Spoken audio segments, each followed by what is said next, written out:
நமஸ்தே. ஸ்ரீ பரம்ஜோதி அம்மா பகவான் சரணம். என் பெயர் ரமாதேவி. நான் ஆந்திராவின் பெடனாவைச் சேர்ந்தவள். எங்கள் கூட்டு பிரார்த்தனைக்குப் பிறகு ஸ்ரீ அம்மா பகவான் செய்த ஒரு அற்புதத்தை பகிர்ந்து கொள்ள விரும்புகிறேன்.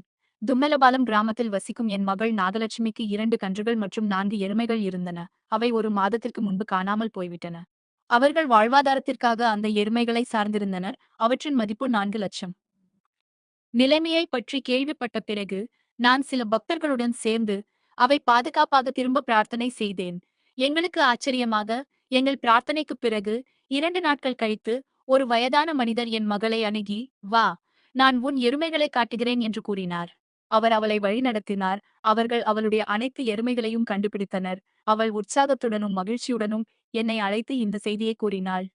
அந்த நேரத்தில் நாம ஜபம் ஸ்ரீ அம்மா பகவானின் பெயரை உச்சரிப்பது நடைமுறையை அவள் அறிந்திருக்கவில்லை. ஆனால் இப்போது அவள் ஸ்ரீ பகவானை உறுதியாக நம்புகிறாள். இந்த அற்புத நிகழ்விற்காக எல்லாம் வல்ல இறைவனான ஸ்ரீ பரம்ஜோதி அம்மா பகவானுக்கு நான் எண்ணற்ற நன்றிகளை தெரிவித்துக் கொள்கிறேன். ஸ்ரீ பரம்ஜோதி அம்மா பகவானுக்கு அனந்த கோடி பாத நமஸ்காரங்கள். ஜெய் போலோ ஐஸ்வர்ய பிரதாதா ஸ்ரீ பரம்ஜோதி அம்மா பகவான் கி ஜெய். எப்போதும் நன்றியுடன் ரமாதேவி. பெடனா, ஆந்திர பிரதேசம்.